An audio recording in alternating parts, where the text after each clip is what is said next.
Olá, meus caros, estamos aqui então novamente no nosso programa e hoje eu vou tratar de um assunto que não é tão difícil de ser entendido, compreendido, mas muitas vezes é difícil de ser colocado em prática, que é justamente a arte de educar. Antes de eu discorrer sobre esse assunto, como eu sempre peço, se inscreva aí no canal se você ainda não se inscreveu, deixa a sua curtida, compartilhe o vídeo, faça o seu comentário, porque isso sempre nos ajuda. Ora, todos nós muitas vezes temos a sensação de que a sociedade contemporânea está muito confusa. Quando nós olhamos o comportamento de muitas crianças e adolescentes, a sensação que temos é de que algo está errado, ou seja, que muitos pais não sabem mais o que fazer com seus filhos. No fundo, muitas vezes as crianças, elas não têm necessariamente doenças no sentido físico ou mental. Muitas vezes o que ocorre é que são crianças mal educadas, que receberam uma má educação, que não sabem de fato se comportar, que não sabem realmente distinguir as coisas e ver o que fazer nas mais diversas situações da vida. Então, o que eu gostaria aqui é de compartilhar algumas coisas, não só como professor, mas como pai. Eu tenho 3 filhos que já são adultos e, de fato, a gente também foi aprendendo muitas coisas e, ao mesmo tempo, é lógico, lendo, estudando muito sobre esse assunto que dediquei e dedico, até hoje a minha vida à questão da educação do ser humano. Olha, a primeira coisa que eu gostaria de compartilhar é que, para que nós possamos ter êxito na educação, nesse processo formativo, nós precisamos ter claro se educar é justamente colaborar, ajudar a desenvolver as potencialidades naturais do ser humano, nós precisamos estabelecer determinadas condições para que nós possamos ter um bom êxito. E qual é esse bom êxito, num primeiro momento? É ajudar essa criança a se transformar realmente num adulto que tenha um bom caráter, num adulto ponderado, equilibrado, que tenha realmente uma personalidade boa, e, portanto, um adulto que seja capaz de assumir a sua própria vida, a sua própria existência, tenha consciência dos seus deveres para com a pátria, a sociedade, para consigo mesmo, para com os outros, que veja o sentido da vida e que busque realmente atingir o seu fim último. Mas, repito, principalmente um adulto maduro, que assuma a sua própria existência e que não pense só em si, mas que tenha essa consciência de que também é importante saber se relacionar com os outros. Para que a gente tenha, portanto, um bom êxito nesse sentido, nós precisamos, em primeiro lugar, compreender e conhecer um pouco o próprio desenvolvimento humano, ou seja, as etapas da vida humana, as características de cada fase, seja ali na pré-infância ou na própria infância, depois na adolescência, na puberdade e mesmo ali já no início da juventude. Então, compreender um pouco a estrutura humana, o ser humano que é uma unidade profunda de corpo e alma, que tem a sua sensibilidade, suas afetividades, sua inteligência, sua vontade, como que tudo isso está profundamente unificado e como que tudo isso vai se desenvolvendo e amadurecendo. Conhecer um pouco isso ajuda. Ninguém precisa ser doutor em nada disso, mas compreender um pouquinho, as fases do desenvolvimento do ser humano. Uma segunda coisa que também é importante é criar um clima de confiança na família. Ou seja, o seu filho, a criança, ela precisa entender que ela pode confiar em você, que você realmente a ama e que ela será, mesmo sendo muitas vezes corrigida, vai ser acolhida. Então esse clima de confiança, de organização é fundamental, porque também junto com isso vem o desenvolvimento dos afetos, da afetividade. Então a criança precisa de carinho, ela precisa de atenção, ela precisa de abraço, desenvolver os seus sentimentos, as suas emoções, aprender a organizar isso, mas veja, um afeto firme, não vamos confundir afeto, carinho, com aquela questão de ficar numa melação louca com o próprio filho, não é isso, ou seja, é uma afetividade equilibrada, ordenada, onde a pessoa tem os seus sentimentos, as suas emoções, né, toda essa questão do contato, mas evidentemente sem cair naquela coisa do sentimentalismo ou daquela coisa melosa que não ajuda ninguém, né? Junto com isso, você já vai ensinando também, criando um clima de calma, né, de tranquilidade e também de domínio de si. Quem precisa, em primeiro lugar, aprender a dominar a si mesmo, seus impulsos e ordenar a sua própria afetividade, são os pais. Se o pai e a mãe não conseguem ter esses pontos aqui, fica tudo mais difícil. Por isso que um outro elemento é sempre não esquecer que o exemplo, principalmente quanto mais pequena a criança, o exemplo tem uma força enorme. Aquilo que ela vê tem muito mais influência do que simplesmente aquilo que a gente fica falando e não mostra com atitudes concretas. Então, o exemplo do pai, da mãe e de outras pessoas que convivem com essa criança é fundamental também. Da mesma forma que o pai e a mãe têm que apresentar uma certa constância, uma continuidade nas suas atitudes, nas suas propostas, né, no seu modo de viver, no seu estilo de vida. Então, essa questão da constância, da continuidade é fundamental, né? Você criar um ambiente onde você estimula a criança a terminar o que ela começou, a dar continuidade às coisas, ou seja, só não realmente terminar de fazer algo numa situação de muita emergência, né, ou de uma gravidade enorme. Fora isso, é preciso ter continuidade, ir dando passos, subindo degraus, né? E essa coisa, portanto, da constância. Senão, vai ser uma criança com um tipo de caráter e personalidade que nunca termina aquilo que começa, né? E junto com isso vem toda uma frustração, e mais que isso, né, uma tendência a ter um sentimento de insegurança e de responsabilidade muito forte. Uma outra coisa é justamente você ser uma pessoa ponderada, ter, né, essa coisa do senso de proporção. Não tem sentido, às vezes, tomar atitudes que são totalmente descabidas, desproporcionais. Então, é a questão da medida. Você precisa dar, com a sua vida, referências para o seu filho. Precisa ensinar critérios, medida, parâmetros. E junto com isso, toda essa questão da ponderação. Saber ponderar, saber analisar o pró e o contra, né? Isso ajuda muito no forjar do caráter, tá? E por fim, o diálogo, ele é fundamental, mas na época certa. Ou seja, como que você vai dialogar com uma criança de 1 ano de idade, ou com 2 anos? Então tudo tem a sua época.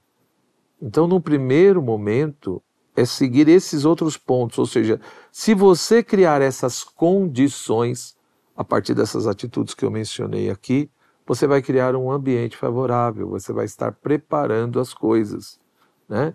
E isso, mesmo antes do nascimento. Ali na gravidez, é importante já ir dialogando com o bebê, ouvir músicas tranquilas, né? O próprio pai participar disso também. E aí é óbvio dar continuidade a isso depois do nascimento.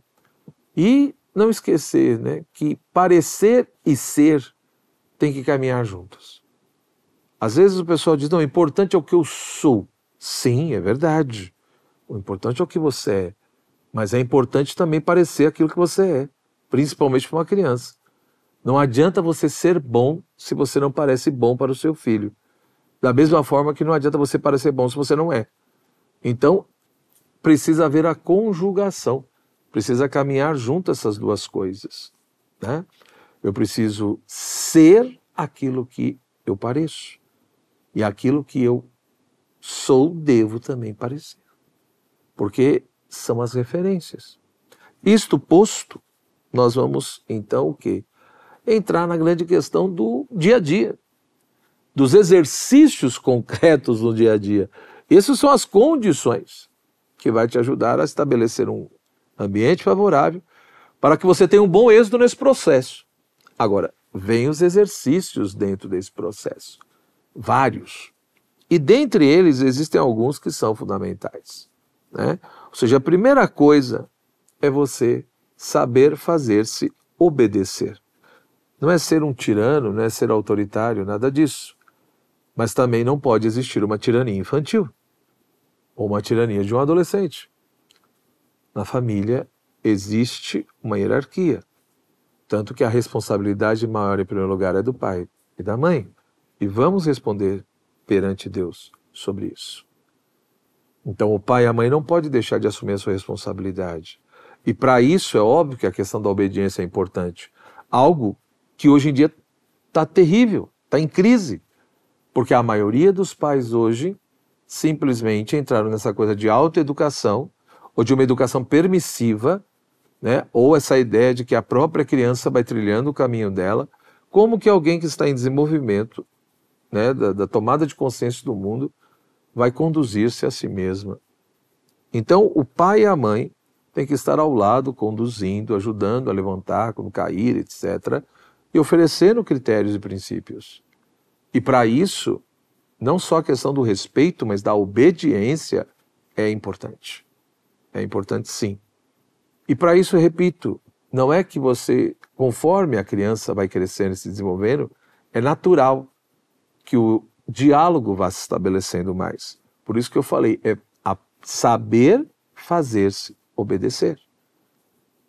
Um pai e uma mãe que simplesmente só entra no jogo da pancadaria e do autoritarismo, não está sabendo fazer-se obedecer.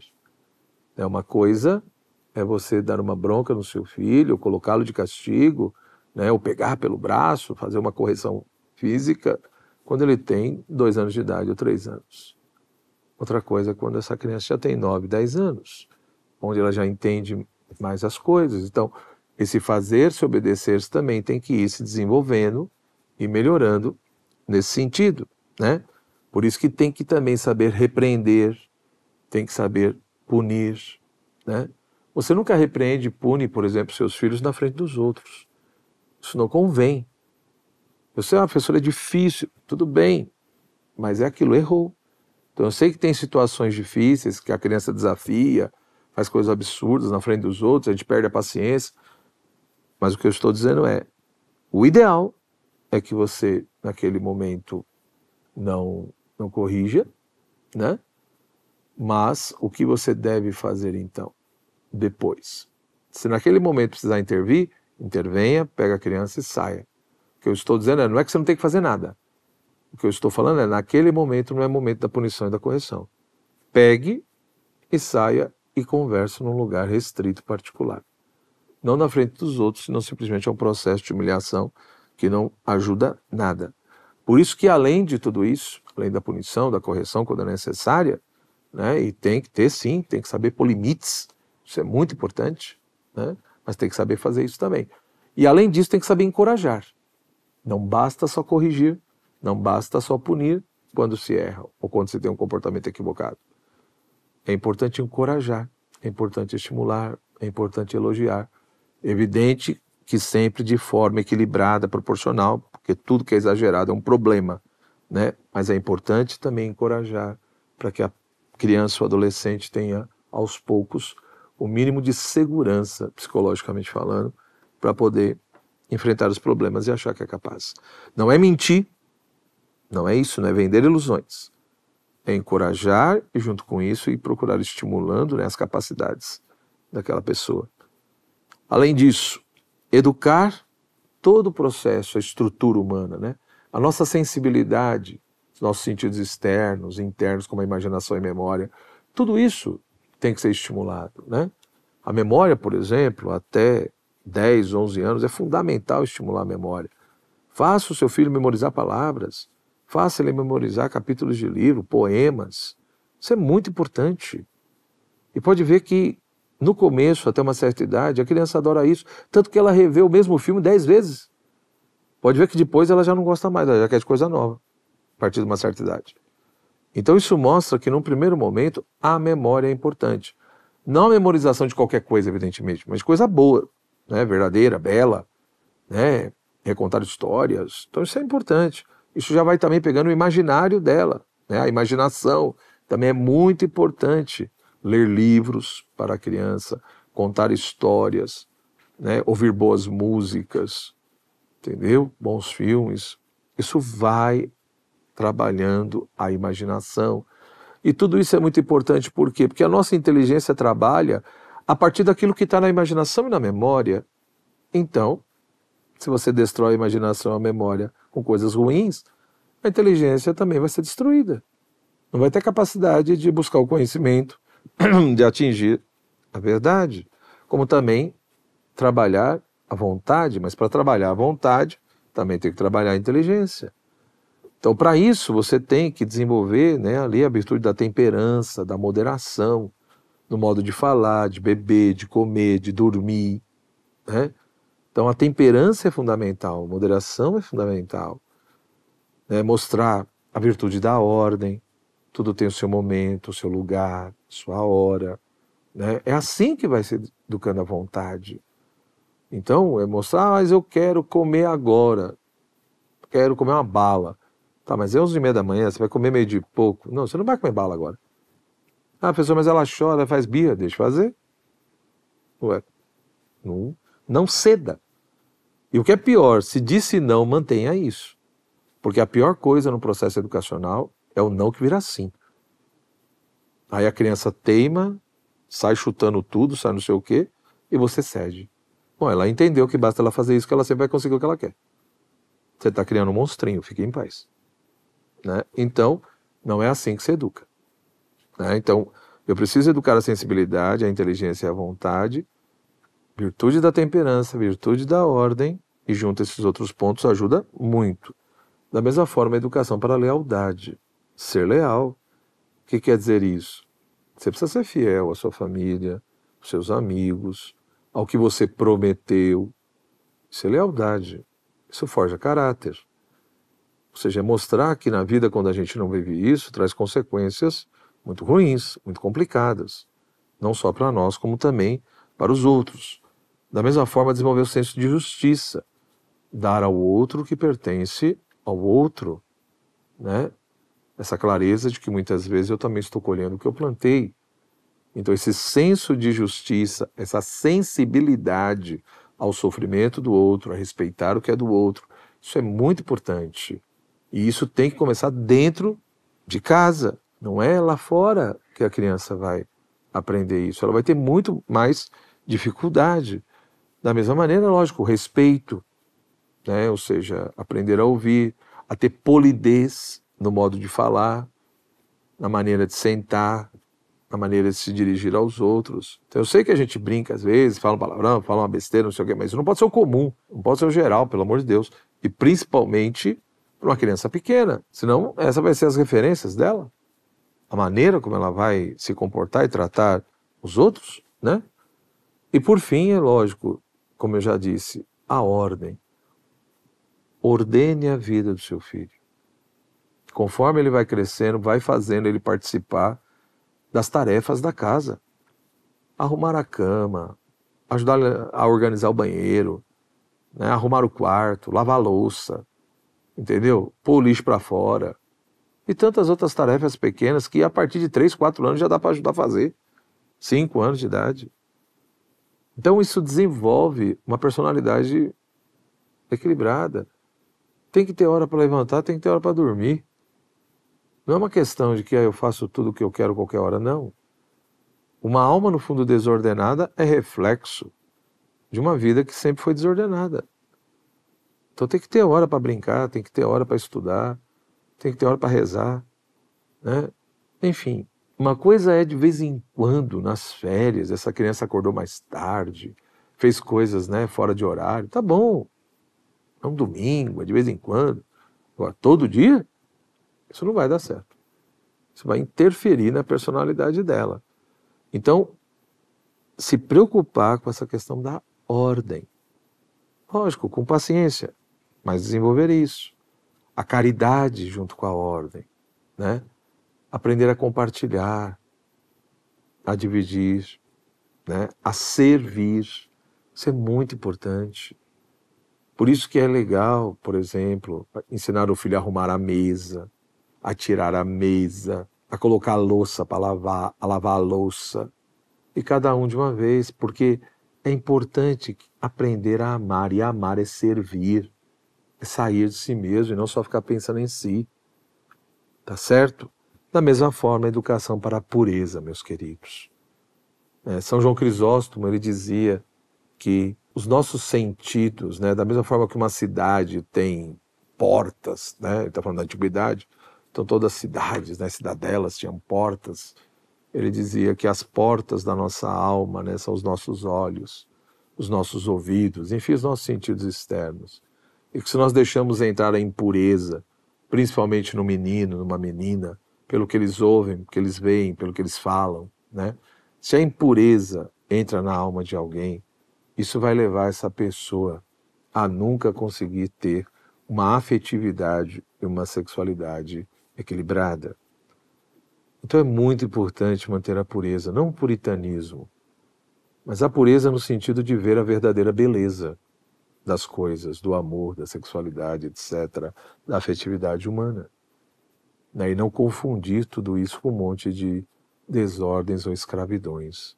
Então a pureza no olhar, a pureza no falar, a pureza de um ambiente, ou seja, a simplicidade, né? E não aquela coisa da malícia, de segundas intenções sempre. Então, assim, o que eu teria para indicar são justamente esses elementos que vão nos ajudar a enfrentar os desafios, as dificuldades que vão existir, né? Desafios com os próprios filhos, com as crianças. Tem criança que é muito agitada, tem criança que é birrenta, tem criança que é amuada, fica ali fechada, né? Então eu também vou ter que saber um pouquinho o temperamento de cada um, saber lidar com cada um. Não no sentido de que temperamento é álibi, não. É importante conhecer um pouquinho o modo de ser de cada um, porque os princípios, os valores são os mesmos. Mas o modo de transmitir tem que adaptar um pouco de criança para criança, de filho para filho, porque existe a individualidade. Então, os desafios de cada filho, né, os desafios da escola, cada vez mais está difícil achar uma escola que realmente tem uma proposta interessante e uma competência ao mesmo tempo humana e pedagógica. Ao mesmo tempo também as famílias muitas vezes também não ajudam, né? Então deveria ser um trabalho conjunto, né? O desafio do lazer, da distração, mas tem que ter, mas de maneira ponderada, né? A adolescência, que temos que ter assim, paciência, porque existe toda a mudança hormonal, né? Está mais do que comprovado que às vezes o cérebro de um adolescente precisa ouvir 8, 10 vezes a mesma coisa para depois começar a assimilar, né? O amor dos pais em relação aos filhos, tomar muito cuidado com essa coisa de preferência, isso não deveria existir, né? E, além disso, esse amor também tem que amadurecer. Os pais, muitas vezes, também, os filhos não crescem porque os pais, muitas vezes, também são infantis. Então, o amor dos pais para com os filhos também tem que se tornar cada vez mais um amor maduro. Eu não posso continuar tratando meu filho como se ele tivesse 8 anos de idade. Né? Não pode ser o meu menininho com 25 anos, pelo amor de Deus. Não dá. Né? Então, meus queridos, eu acredito que isso daqui não é nenhum tipo de fórmula mágica ou de cartilha, não é nada disso. Né? É o que eu fui adquirindo na minha experiência de vida como pai e também de livros que eu li, de pessoas que são muito entendidas nessas questões, e como professor. Né? Tudo que eu vi nas escolas, nas universidades, tanto no sentido bom, quanto também os problemas e desafios. Espero, enfim, que essas reflexões aqui, esse compartilhamento, né, essas sugestões te ajudem. Né? Não desanima, vale a pena, né? Vale a pena ter filhos, sim. Filho é uma bênção de Deus, filho não é custo, né? Filho não é uma maldição, né?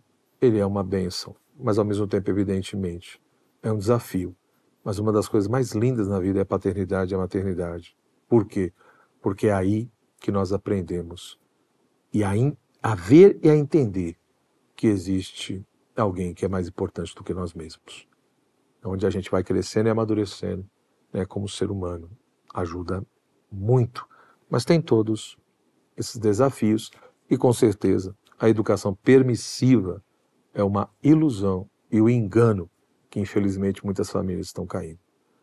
Forte abraço, tudo de bom, né? E até a nossa próxima aula. Tchau, tchau.